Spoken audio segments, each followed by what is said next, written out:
There is a place in northwestern China where farmers grow grapes sweeter than almost anything produced in France, where strawberries ripen in winter inside glass walls while a frozen wasteland howls just outside, and where cotton fields stretch so far across what used to be open sand that they now supply nearly a fifth of all the cotton on Earth. None of this was supposed to be possible. The ground beneath these farms was moving. The sand was alive, and it was hungry, and for thousands of years it won every single fight it picked. What changed was not the desert. What changed was the decision China made about it. This is the story of how one country stared into a void the size of multiple Texases, pressed a handful of wheat straw into the ground, and started winning. To understand the scale of what China faced, you have to let the numbers actually land in your mind. China sits atop roughly 2.61 million square kilometers of desert and desertified land. That is not a patch of dry ground on the edge of a province.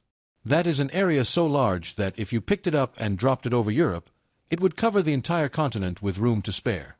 And the deserts were not sitting still. The Gobi pressed south. The Taklamakan, whose name in Uyghur translates roughly as, "you go in and you do not come out," swallowed oases that had been feeding Silk Road caravans for centuries. The Tengger Desert pushed toward farmland in Ningxia. By the year 2000, close to 30% of China's entire land area had undergone some degree of desertification, and the process was accelerating. Every year, billions of tons of loose sand crept across fields that farm families had worked for generations. Wells filled in overnight. Roads disappeared under drifts by morning and had to be shoveled clear before anyone could use them again. Whole villages packed up and walked away, not because of a single catastrophe, but because the land they depended on simply ceased to exist one season at a time. The human cost was immense. Sandstorms born in China's north rolled over Beijing, turned skies across the Korean peninsula a sickly yellow, and choked millions of people across East Asia with grit they had no part in creating. Scientists studying the storms found particles that had originated in the Gobi showing up in measurements taken as far away as the western coast of North America. One country's crumbling land was a continental problem. But here is the thing that rarely gets said loudly enough. The Chinese government, staring at this catastrophe, did not just see a crisis. Beneath the same sand that was eating cities, there was oil, minerals, and something strategically irreplaceable: space. China's population, now 1.4 billion people, is crammed overwhelmingly into the eastern third of the country.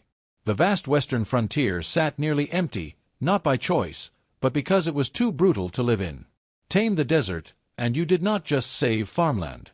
You unlocked a continent-sized interior. That is when the desert stopped being a wound and became a frontier. In 1954, engineers building the Baotou-Lanzhou Railway in Ningxia encountered a problem that had no obvious solution. The rail line needed to cross the Tengger Desert, and the Tengger Desert was not interested in cooperating. Mobile sand dunes were burying the tracks faster than workers could clear them. Hundreds of kilometers of railway were at constant risk of being swallowed before a single train ever ran. The solution that researchers at the Chinese Academy of Sciences eventually developed was so simple it sounds like a joke. They took wheat straw, the leftover stalks from the harvest that farmers normally burned or discarded, cut it into sections roughly 20 to 30 centimeters long, and pressed those sections into the sand in a grid pattern. Each square in the grid measured about 1 meter by 1 meter. Row after row, kilometer after kilometer, workers pressed straw into the desert floor by hand, building what became known as the Straw Checkerboard sand barrier. The physics behind it is almost insultingly straightforward. Most wind-blown sand does not travel high into the air. It bounces and skips along the surface in a shallow layer rarely more than a meter above the ground. When that low-moving mass of grains hits a row of straw sticking up from the surface, the airflow breaks apart, the wind loses energy, and the sand drops. Trapped inside the little straw squares, it stays there. Link enough squares together and you have effectively stitched a moving ocean to the ground. What happened at Shapatu, the research station in Zhongwei, Ningxia, where this technique was first deployed at scale, stunned the scientific world. The railway line was protected. The dunes stabilized. And inside those tiny straw cells, moisture stayed in the ground longer than anyone expected, because the grid slowed evaporation at the surface. Plants began appearing on their own in the sheltered squares. Nothing dramatic. A weed here, a clump of grass there. But in a desert where nothing had grown for as long as anyone alive could remember, even a weed was a revolution. In 1977, China presented the Straw Checkerboard technique at the United Nations Conference on Desertification in Nairobi. In 1994, Shapatu was named to the UN Environment Programme's Global 500 Roll of Honor for its achievements in sand control. Researchers and government officials from dozens of countries have since come to Ningxia to learn the method. Scientists have now refined it further, introducing biological soil crust technology, using cyanobacteria cultivated into spray reagents and applied inside the straw grids, to accelerate natural crust formation from a process that once took 10 years down to roughly 1. What started as a way to keep sand off a railway became a weapon against the entire advancing desert. In 1978, the year China began its landmark economic reforms, the government launched something with an entirely different timeline. The 3 North Shelter Belt Forest Program, which the rest of the world would eventually call the Great Green Wall, was a plan to plant trees across a 4,400-kilometer belt spanning 13 provinces across northeastern, northern, and northwestern China. The goal was to build a living barrier between the desert and everything south of it. The plan was written to run for 73 years, through to 2050. Let that sink in. A 73-year plan. Across those decades, more than 30 million hectares of trees have been planted. Forest coverage in the target region, which covers more than 4 million square kilometers, has climbed from roughly 5% in 1978 to around 14% by 2023. Soil erosion across the region has declined by 2/3 over the same period. The frequency of sandstorms hitting Beijing dropped measurably. A program that many outsiders assumed would fail quietly in the sand turned out to be, measured by the hard data, one of the most successful ecological restoration efforts in recorded human history. None of it was easy or clean. The early years were brutal. Many planted saplings died before they could root. Sandstorms killed whole cohorts of seedlings. Planting teams worked in conditions of extreme heat, chronic water scarcity, and physical isolation in remote outposts far from any city. In some regions, workers were legally obligated to participate in afforestation. China's forest law required citizens between the ages of 11 and 60 to plant 3 to 5 trees per year, or contribute equivalent labor or financial support. The program, unlike nearly every other large-scale ecological project attempted elsewhere in the world, kept receiving sustained government funding through budget cycles and political transitions that would have killed it in any country without centralized commitment at that scale. The trees chosen were selected the way a general selects troops for a difficult mission, based on what they could survive, not what anyone preferred. Poplars, saxaul, pines, tamarisk, and drought-resistant native shrubs went into ground that was barely compatible with biological life at all. When they held through a second summer, and then a third, they began doing what living root systems do. They laced loose sand grains together. Their fallen leaves trapped moisture and organic matter. They broke the wind at the surface. Slowly, almost imperceptibly, places that had known only blowing sand started building something that had not existed there in living memory. Actual soil. Once the sand was stabilized and the trees were holding, the next question became the oldest one in Chinese agriculture. Where does the water come from? The answer ran underground and had been running there for 2,000 years. In the Xinjiang region, the ancient Keres system, a network of underground tunnels and wells built using nothing but gravity, had been pulling snowmelt and glacial water from the Tian Shan Mountains and delivering it unseen across open desert since before the Common Era. The tunnels carried water beneath the burning surface, protecting it from evaporation, and deposited it in oases where Silk Road merchants and their camels could drink and rest. The principle was so sophisticated and so effective that the tunnels were maintained by hand for centuries. Modern China scaled that principle up to a different order of magnitude. More than 600 reservoirs and thousands of kilometers of canals and pipelines now move water across the Xinjiang Basin and connected arid regions. Drip irrigation systems, which deliver water directly to root zones at rates of between 2 and 8 liters per hour, leaving almost nothing to waste on the open surface, reduced water consumption in many desert agricultural zones by 30 to 60% compared with traditional flooding methods. In a place where a single liter of clean water used to be treated as a luxury, cutting water use in half was not an efficiency gain. It was the difference between a farm that survived and one that turned back to dust. And once you had water and stabilized ground, you had something extraordinary. You had the desert's actual climate, a climate that, for the right crops, turned out to be not a curse but a competitive advantage.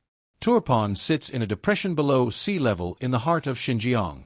The summer temperature regularly exceeds 45 degrees Celsius. Annual rainfall is so sparse that it barely registers.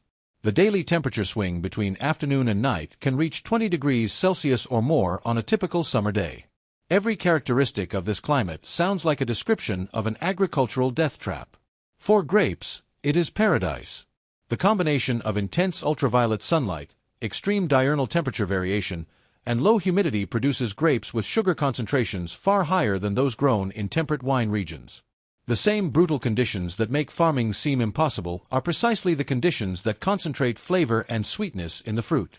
Xinjiang now produces grapes on a scale that makes the Turpan-Hami Basin one of the most significant fruit-producing zones in Asia. According to remote sensing studies tracking the region from 1990 to 2023, the agricultural planting area in the Turpan-Hami Basin expanded from roughly 105,000 hectares to nearly 192,000 hectares over those 3 decades. The region has earned the official nickname, the Land of Fruits and Melons in China. Beyond grapes, the transformation of Xinjiang's productive capacity has been staggering. In 2023, Xinjiang's total grain output exceeded 21 million tons, a historic milestone that pushed the region from self-sufficiency to a net grain exporter supplying other parts of the country. In 2024, that figure climbed further to 23.3 million tons, an increase equivalent to providing an additional 1.5 kilograms of grain for every single person in China. Wheat quality in Xinjiang reached standards high enough that 96% of its 2024 harvest qualified as first-class grain, ranking it first in the nation and roughly 30 percentage points above the national average. Wheat grew where blowing sand used to. Cotton grew too, and it grew at a scale that reshaped global supply chains. Xinjiang now produces approximately 90% of China's cotton, and Chinese cotton production accounts for a substantial share of global supply. The mechanization rate for cotton harvesting in Xinjiang reached 97% by 2024, combined harvesters rolling across fields that were open desert within living memory. The human rights controversy surrounding labor practices in Xinjiang's cotton industry is real and documented, and it runs in parallel with the agronomic story without canceling it. The two truths coexist. The agricultural transformation is genuine, and the scrutiny of how that agriculture is conducted is warranted and ongoing. The same desert sunlight that once just tortured everything it touched became, in a different engineering context, one of the most valuable resources China possesses. The Juanma Solar Power Station in the Kubuki Desert, whose name means fine horse in Chinese, matching the horse-shaped design of its 196,000 photovoltaic panels spread across 1.4 million square meters, generates billions of kilowatt-hours of clean electricity per year. By recent counts, the station had produced more than 2.3 billion kilowatt-hours since beginning operations, equivalent to keeping 760,000 tons of coal out of the atmosphere. But the solar project in the Kubuki did something the engineers had not fully anticipated. The panels lowered wind speeds at the ground level. They threw shade across the surface below them, cutting ground temperature and slowing evaporation. In that newly sheltered microclimate, vegetation that had no business surviving in the Kubuki started growing on its own. Shrubs appeared. Then grass. Then farmers noticed the grass. Sheep followed. Herds now graze between the panel rows, eating vegetation that grows in the shade, converting it into meat and milk and wool at no additional land cost. The same square meters are producing clean electricity above, feed below, and livestock income between. By 2017, about one-third of the Kubuki Desert had seen greenery restored, a transformation that a 2015 United Nations Environment Program review acknowledged as a genuine ecological model. The overall economic value generated by the Kubuki's integrated energy and ecology model has been estimated in the hundreds of billions of yuan, including electricity, restored land, new jobs, and infrastructure that did not exist 30 years ago when the Kubuki's primary export was the sandstorms it sent toward Beijing. Across all its phases and programs, China has planted more than 66 billion trees in its northern and western territories since 1978. 66 billion. More trees than there are human beings alive today. More trees than the total number of people estimated to have ever lived on Earth across all of recorded history. They went into ground that was trying to kill them. They were planted by hands that came back the next season and the season after that, even after sandstorms wiped out 80% of a year's seedlings in a single afternoon. They were funded through decades of sustained government investment that many analysts originally doubted would survive the first political transition, let alone 4.5 decades of them. And yet, The work has restored roughly 19% of China's desertified territory so far. 4/5 of the frontier remains. The water tables in some regions are dropping from over-extraction. The glaciers feeding the Tian Shan rivers and the ancient Kerez canals are retreating under climate change, and no one can guarantee how long the snowpack that has fed western China's oases for 2 millennia will continue to do so. The infrastructure of this transformation is real and measurable and extraordinary. Its vulnerability is equally real. The rest of the world is drying out. The United Nations Convention to Combat Desertification estimates that 33% of all arable land on Earth has been lost to desertification since the 1980s. That loss is accelerating. Similar projects have been attempted in Africa, India, and the Gulf states, but most have stumbled due to inconsistent funding, political discontinuity, or the absence of the sustained institutional will required to manage a program measured in decades rather than budget cycles. China's Great Green Wall is not a perfect model. It has faced legitimate scientific criticism for the monoculture plantings of fast-growing poplars that struggle to sustain themselves without ongoing management. It exists within a political system that makes the kind of 73-year commitment it required possible in ways that democratic governments frequently cannot replicate. Those are real constraints on how transferable the model is. But the core techniques, the straw checkerboard, the drip irrigation, the integration of solar infrastructure with ecological restoration, the patient planting of drought-resistant species into stabilized dunes, work.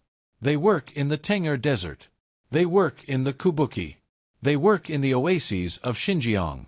Scientists from Yemen, Morocco, Sudan, and other arid nations have already come to Ningxia's research stations to learn from the people who developed these techniques on their knees in the sand. The question that comes after the facts is not a technical one. It is a question about will. China decided that an ocean of sand was not a final answer and that it had the patience and the stubbornness to prove it. Whatever else you think about how it went about that project, the physical evidence is undeniable. Where there was blowing sand, there are now cities fed by grain grown in former desert. Where there were sandstorms flying toward Beijing, there are now solar panels catching the same wind and turning it into electricity for homes. Someone pressed a fistful of wheat straw into dry sand in 1956 on the edge of the Tengger Desert to keep a railway alive. What grew from it was something no one fully planned for. A country learning, one square at a time, how to build ground where there was none.